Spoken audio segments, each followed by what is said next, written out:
It's my pleasure to have the company of the beautiful bride and groom and family, Jackie and Malcolm and Jane. I'm very pleased to be stood here today.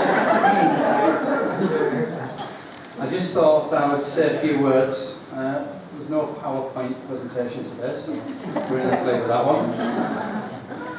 On a wedding day like this, we all have happy memories of our own day, and there are some decisions that we have to make in life, isn't there?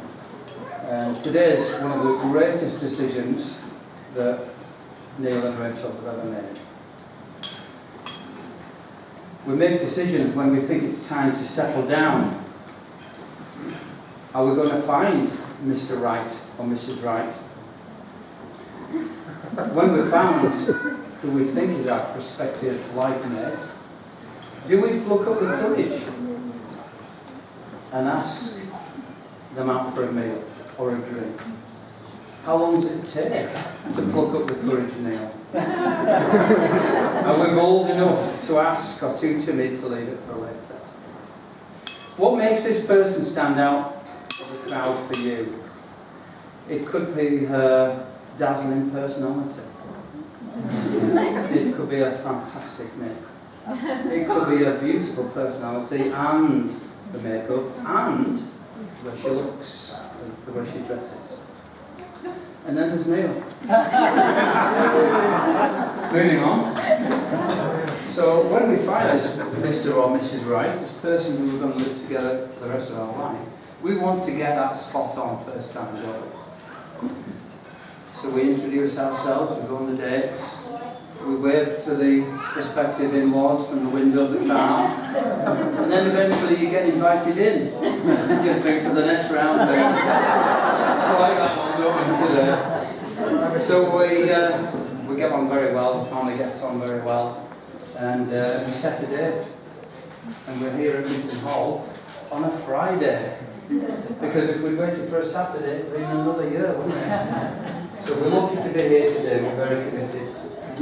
And 2018, the 1st of June, will be a date for your calendars, especially for the cards next year, so don't forget. So decisions, who do we invite? How many colours can we manage in a room? Do we choose to live in a house, or a flat, or a bungalow? Or these are big decisions in our life that we're going to have to stay with for a lot of years, aren't we? So in the future, we might choose to have children. Many of us have, obviously Rachel here, and she's the last of our children to get married. Stuart being the first, Jenny, Rachel, Becky. Not in that order, not in that order. So many decisions. One of Neil's biggest decisions was to ring me up and said, Bruce, can I have a word? I'd like to come around and see you. And he picked a day when the girls were otherwise occupied. And Neil crept in and he sat down and he squirmed and I laughed. And he squirmed a bit more and he asked the question, could he have my daughter's hand in mine? Well, that brought a tear to my eye. Neil was beside himself when I said, how long can I stretch this out? Might give him a bit more pain. No, we did it, didn't we? So we had a good man hug, and the date was set. So it is a rare privilege, and many of you with daughters, you'll have that to look forward to when the prospective husband asks you, and it is a nice privilege to have.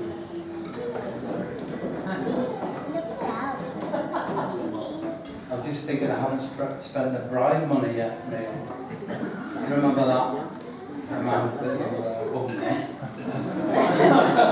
So I couldn't refuse Neil. However, recently, on the boys' day out, we were playing football. I know it's hard to imagine. I was the oldest on the pitch, and I was in goal because of that reason. And obviously, prospective father-in-law in the goal, Neil storming through the defence, swiped me and put one at the back of the net behind me. Thought, how rude. How rude. Well, when we say professional, it was not. I thought, how disrespectful. How am I going to get back to Leo with that? Well, today is the day where that's left behind. I won't say anything more about the footy now. Thank you. Obviously, Rachel's come in a long line of cooks and homemakers. And what you've got beside you, Neil, is a very capable woman, we're pleased to say. And handing over that baton is a great privilege for Jane and I. Rachel puts 100% into life, she puts 100% into work, and she'll put 100% into the marriage. And you've got no doubts about that, Neil. Rachel and I shared a moment this morning, and we both agreed that Neil was the best thing that ever happened to you. And despite the many ups and downs that we've had over life, there's one thing, I've just had to get this for Jane, actually. There's a little present for Jane. Oh, when you, it's only that, Ned. You might have to open this up very carefully. No, it's probably not what you think it is. No. Come on, suspense. Just tear it off.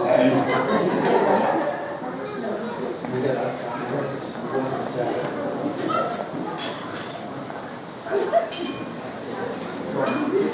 Keep going.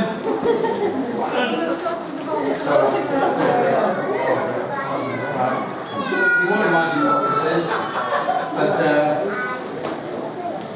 those with young ladies in the house, what I thought would treat Jane to is a first set of white towels. The years of false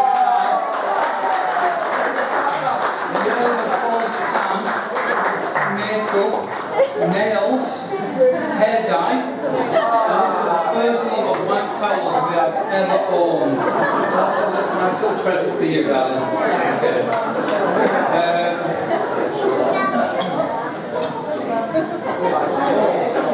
And for anyone who thinks that Rachel hasn't got any credentials, does anybody remember the envelope from school? So this is Rachel's report from school. If anybody wants to see that later, it will only cost a very nominal fee. Okay? So form an orderly queue afterwards. And thank you very much for making this such a special day, all of you.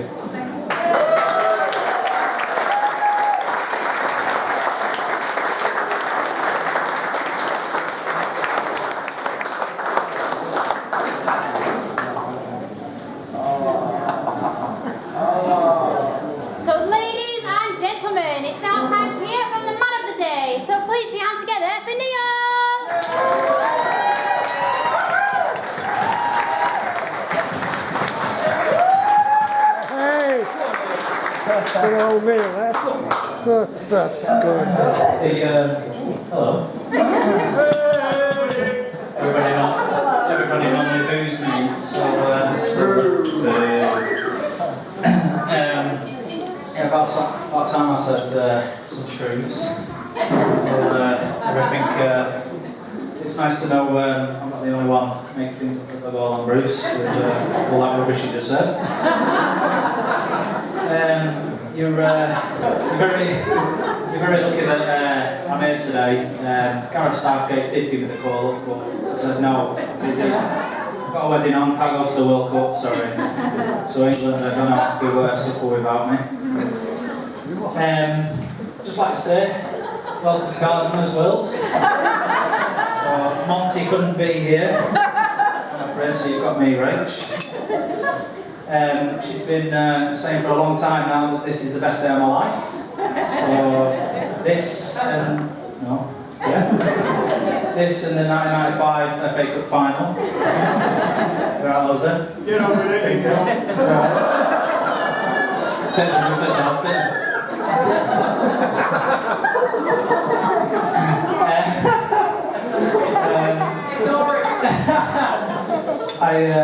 Well, first of all, I want to thank Bruce for his kind words. My wife and I.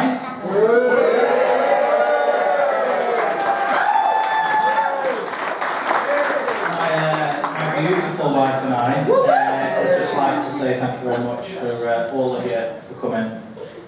It means the absolute world. It's been a year or so in the planning, and we've shared as much as possible with you throughout our sort of journey together. We very much consider you all family. Well, most of you family. But no, yeah, we do really appreciate you all being here for your free meal. So I just want to say thank you for me and Rachel both. Really appreciate it. Thank you. It's been lovely to get to know Rachel's family. They've been welcoming from day one. Day two, Bruce having cutting the grass, cutting down trees, going to the tin, even moving his house as well. So it's nice that he's welcomed to the family. But no, seriously, the whole family has just been so welcoming, and I really appreciate it. Thanks for the love and support as well. So Bruce, I've got your little gift. Just gonna it's down here somewhere. No. So basically, to get you a present. Oh, hello. I wanted to get you a present from my family to your family. So I've just got you a little something just to say. Just to welcome you to my family. So this is for you, Bruce.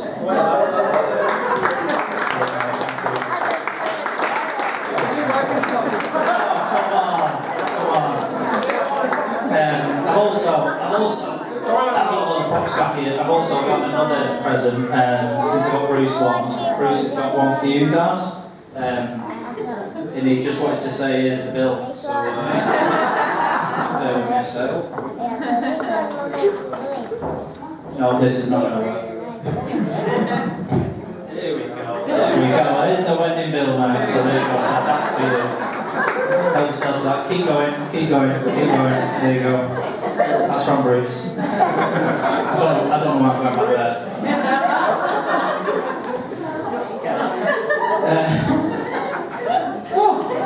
Fits. Blue suits, yeah. It does. Yeah. So I just wanted to say a couple of words about these people sat to my right. I've literally written nothing down because there's not much to say. No. I'm sure you all, those that know my parents, they are, I'm sorry, but they are the best parents in the world. And I know you all think your parents are, but my parents are. And I know Natalie will agree with me. They've just been absolutely fantastic. From when I was a young child, growing up, dragged up. And I just love them to pieces. They're my idols. And my role models as well. So yeah, I just want to say thank you very much.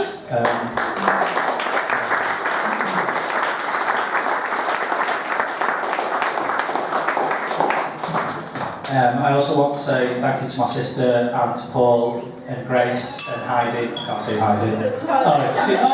She did. Because they've been a fantastic support as well. And also to have been so welcoming of Rachel, and I really, really appreciate it. We've got the mothers, just a bit something, so come on, Rachel, get off your arms. sorry, Mum, sorry. She told me not to swear, so sorry. Yeah,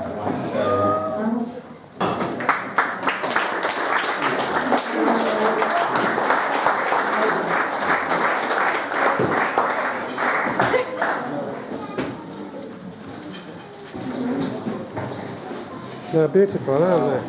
And put them all down.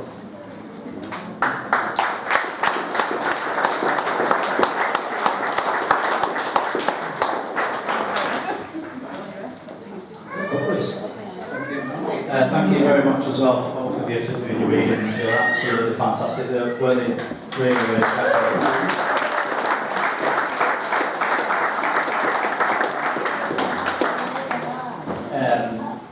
You're all right, yeah? All right. Do you need something in?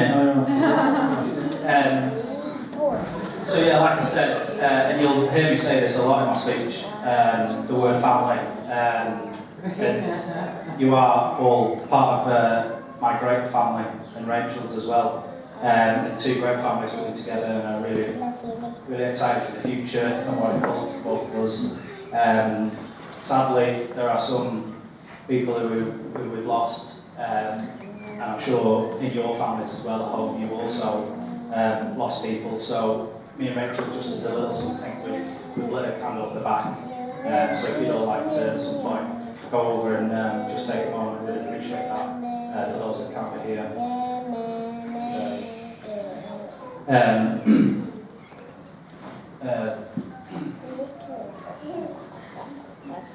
So I just wanted to mention as well about some of the charity favours that we put out today. We've chosen two today from both sides of the family that are very close to our heart. The little pin brooch stuff as well, so we'd appreciate you either put them on today or take them away with you if you want to spoil your dresses or your shirts and stuff. But yeah, share them with your families. They're very close to our hearts, so yeah, we want to show our support to them today.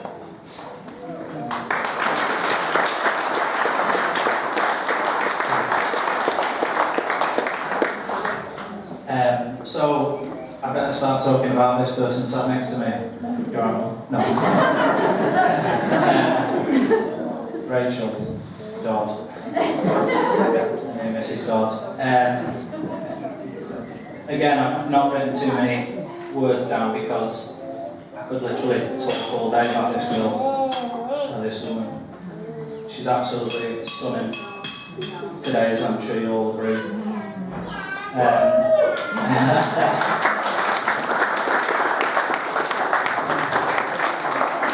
She's the love of my life, and yeah, she just lights up any room that she goes into. I could say loads of cliche stuff about her, and it's all true as well. She is beautiful, she's funny, she's thoughtful, she's kind, she is all those things, and I'm sure all of you know that already. And I knew that the moment I met her. But what I didn't know, was just how much she would touch my life, how much she completes me in terms of being a person, in terms of being a man, how much she loves her family, how much she loves my family. Just the simple things in life. My mum alluded to it earlier. We do everything together, and we love it when both of us do our own things too. She's willing to try absolutely anything. She's been skiing with me, she's been mountain biking with me. Just a lot. Yeah, she is with my life, and yeah, I just love her so much. I mean, she loves pizza, she loves beer, she loves cars, she loves Match of the Day. I mean, yeah, just everything, and we do everything together, and I couldn't be happier that I've made her my wife. And it works both ways as well, you know, so obviously she's got me gardening, I suddenly like cats for some reason, I like spa days, and getting my nails done, thank you very much, Steph, appreciate that. Waxing? No, not wax. Just you call that. Everyone makes Spanish ball.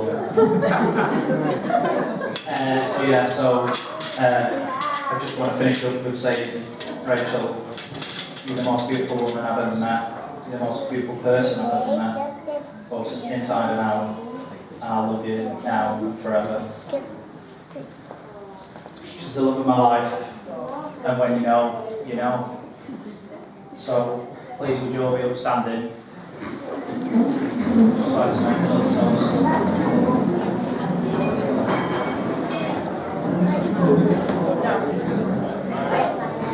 To Rachel. Cheers.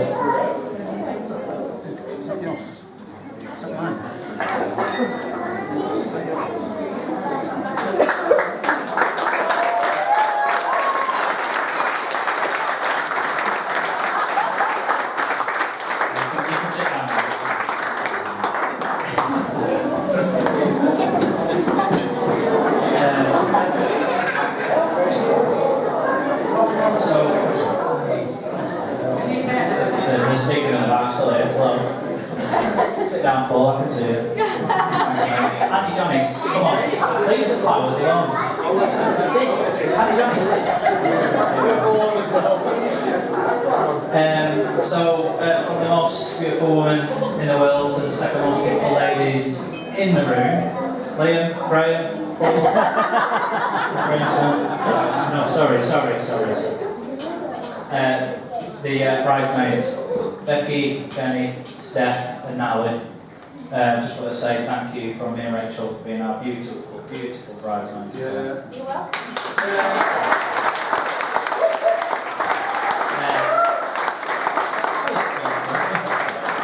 And I just want to say thank you again for all the support you've given both Rachel throughout her life and since I've met you three as well and my sister.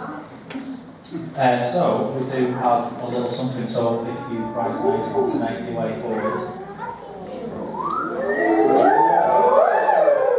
Don't get excited, it's 2 for 1 dominoes.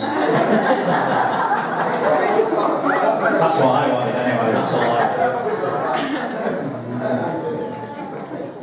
I'll come back.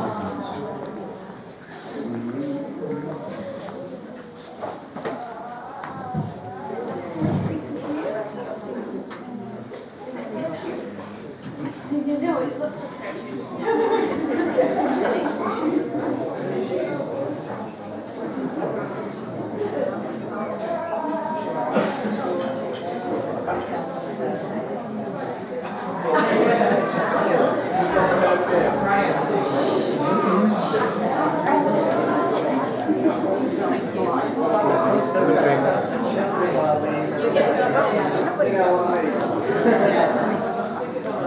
Hey, by gum. Hey, by gum.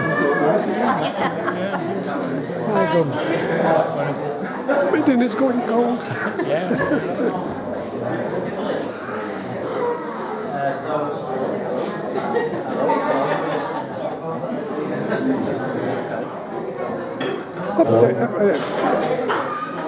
Coming out then.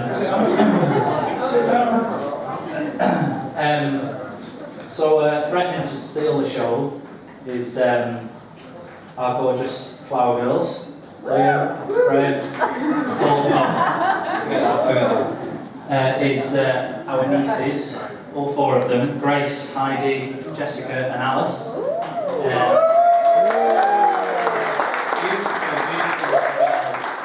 So if you'd like to come up, Andy Rachel has got something to give you. Come on up, girls.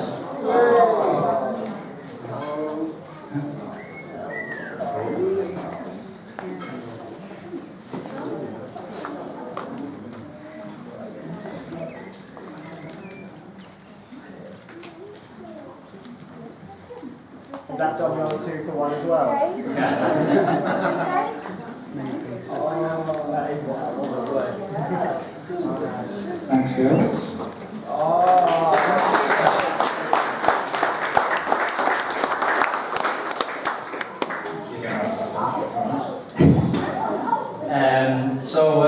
From 4 little girls to 3 other little girls, time to talk about the groomsmen. This man, the best man, my best man, it's been a ride, hasn't it, mate? 20 years me and Liam have known each other. 25. We've known each other since I was 5 years old. This guy is just just the best guy anyone can ask for. He's done so much for me in my life. Went to school together and all the rest of it, got to mischief, some of which you might hear about later. He's likely to tell more lies than Donald Trump, to be honest with you. So don't listen to anything he's about to say. I was proud today that he was stood next to me on the front. So if you'd like to come forward, we'll carry a lesson.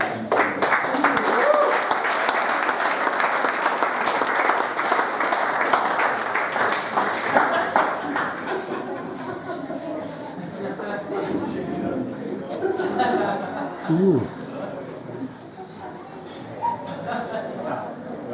You can open it.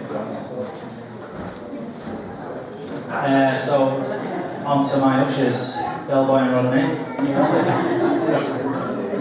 He's over there, he's worried. So yeah, thank you very much, both Paul, my brother-in-law, and the brother I never had. Not great Liam as well, obviously. So yeah, if you'd like to both come up with both something, and yeah, you're running around now. Paul wanted me to let you all know, if you've got any children you need looking after, Paul is your man. He will look after them, guaranteed, all day, all night, no problem, because he won't be near his own children, so you're fine with that. And Graham, well, I've got a little story about Graham, because he always moans at me about never buying a pint when we go biking together. So I've got this round today, so you're all invited on Wednesday night, dog and partridge, Arsene, Graham will be there, whatever you want. Just get yourself down. Working late. No, you're not. So finally, I just want to say a quick thank you to some of the characters that we've had today. Thanks, Joe, for doing photography, great job. Uncle Morris for filming, as well. Emma as well for Astro ceremonies. It's been superb throughout the whole day. And I don't know whether they can hear me, but the chef and everybody who's cooking our meal, and all the staff as well. Be nice to them and they'll be nice to you. But it's been a fantastic day. And yeah, I'm going to shut up now and let Liam get on with stuff. So yeah, thank you very much. Cheers.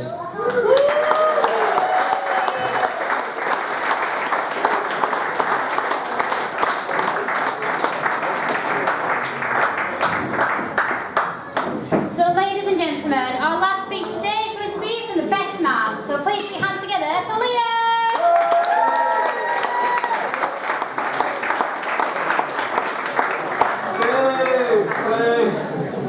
Sit down.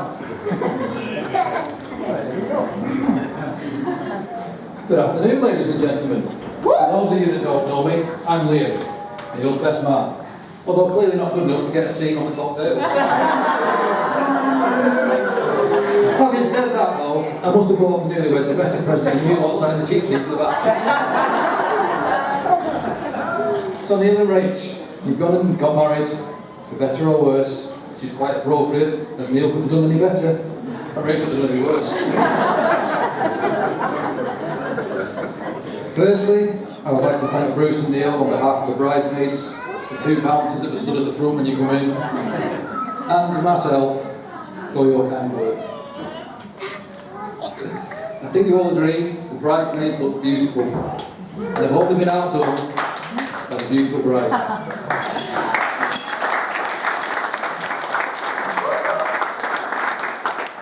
Rach, as you walked down the aisle, I thought to myself, how lucky Neil is. I was amazed at how this gorgeous venue had managed to get the lighting perfect, so it looked like you were glowing. And then Neil moved his head and zoomed in the third row little.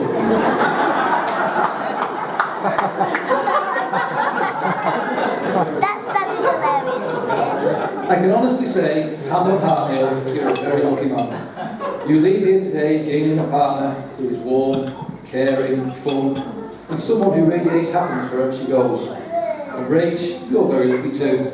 You leave here today having gained a beautiful dress and some flowers.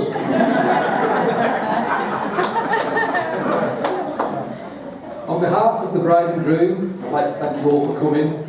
It's amazing how far people will travel for a free feed. Mind you, if Mally had anything to do with it, you'd be on lettuce sandwiches and tap water.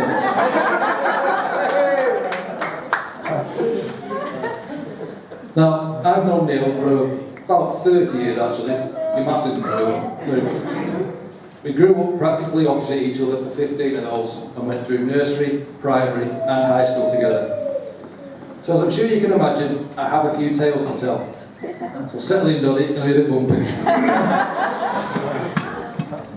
As I previously said, I first met Doddy at nursery. He was up to his elbows in the lentil pit. Don't ask. He was having a whale of a time and laughing away with the other children. He looks alright, I thought, because I was sat on the naughty step. I was that mischievous but lovable influence that parents are cautious about letting their children be friends with. Isn't that right, Malcolm and Jackie?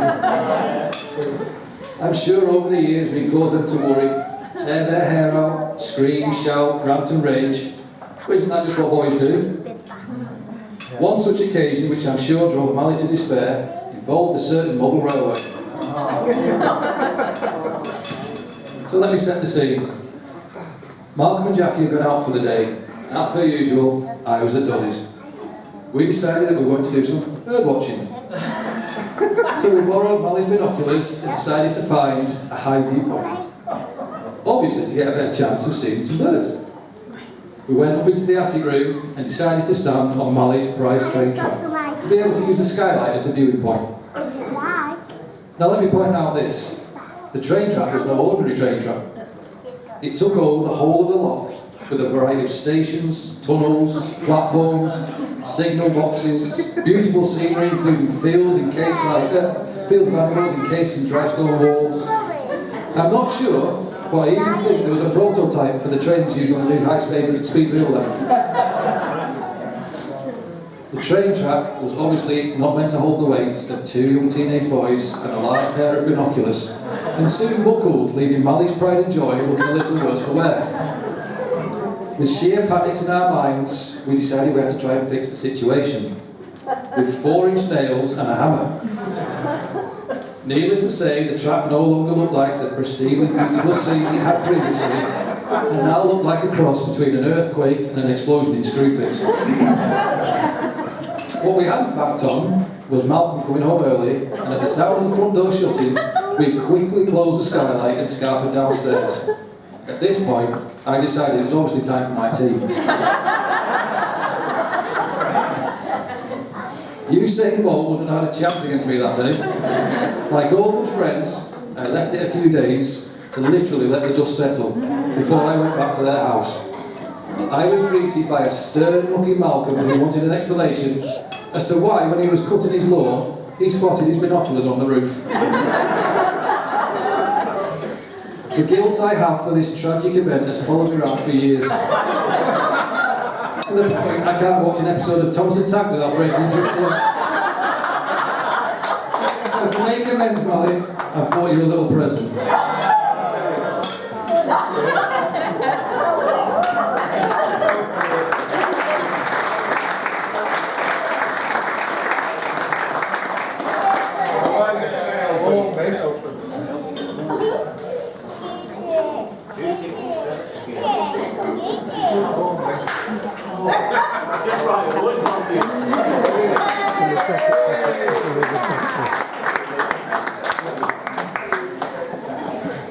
Well, Neil hasn't always been the trendy, well-dressed guy that we know and love. I think you would all agree he looks very dapper in his attire today, although I should be annoyed that he turned up in the same outfit as me. What are the chances? Back when we were young and not styled by our fashion-savvy partners, we were left to our own devices and often made mistakes with our appearance. Tonight, highlights. One of Neil's best, or should I say worst mistakes, came one school morning. Every morning, Natalie and Neil would knock on our front door and call for us ready to catch the bus to go to school. Graham would appear at the door first, breakfasted, dressed smart, full of beans. Morning! Came the enthusiastic cry. I, on the other hand, never been a morning person. Usually ended up walking down the street with my tie in one hand, piece of toast in the other, Natalie would be 10 yards in front of me, saying, "Not waiting for you anymore, you're always late."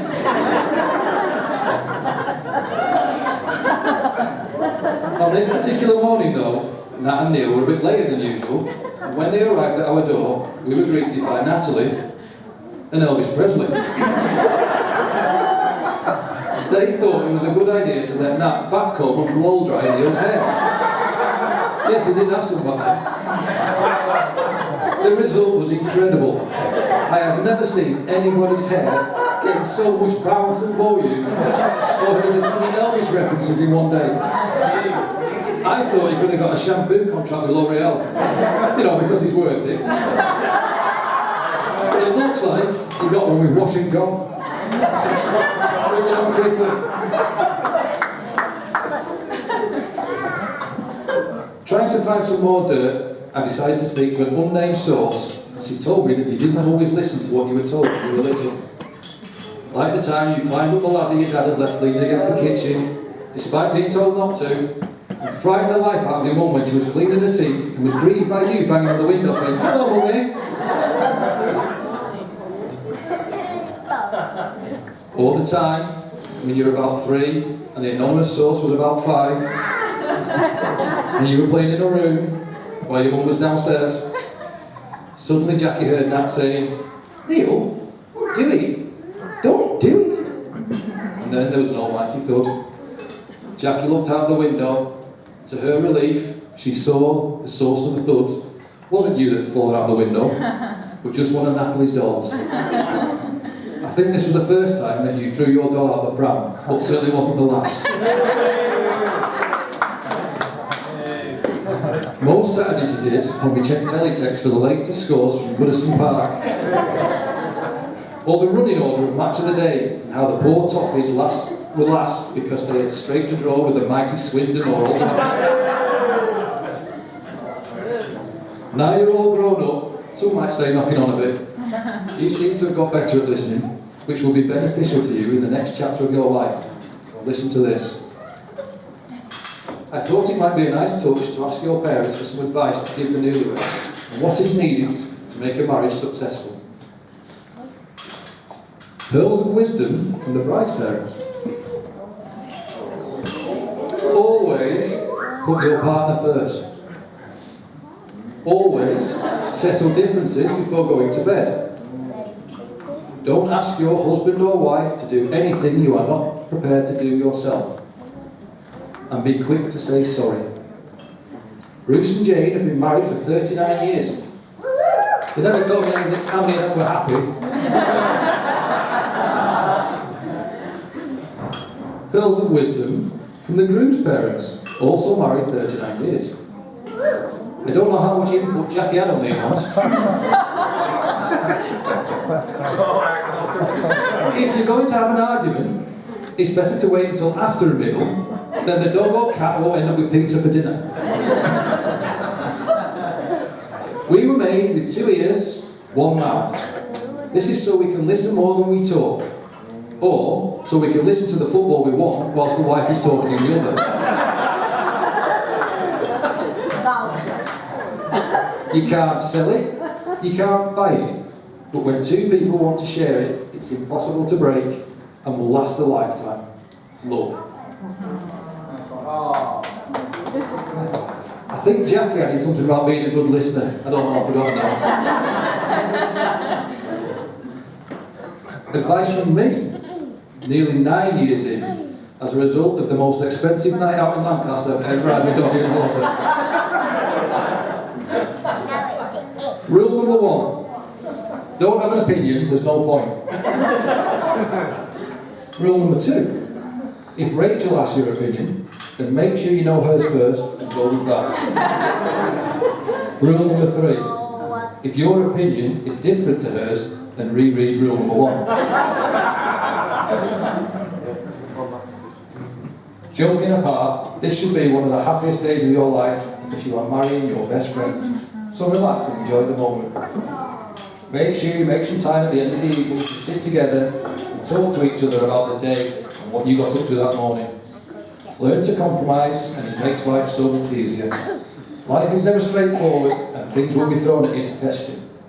But in these moments, work as a team and you'll conquer anything. Oh, one last thing, Rich.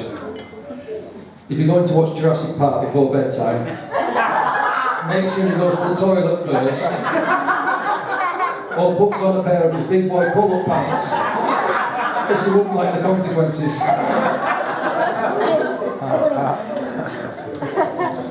Natalie Jolly. And a little bit of advice for you, mate. In the sun, you need to protect that head. It will burn, and Mauritius is quite warm, so I've got you a little present. Hold it, son.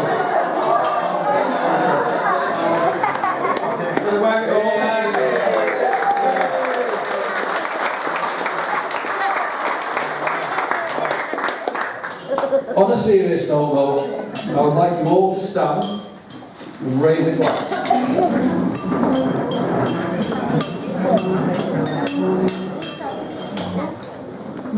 Raise your glasses to the bride and groom and wish them a lifetime of love, laughter and happy ever after.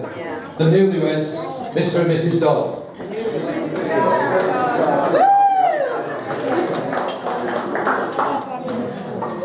Go. Food.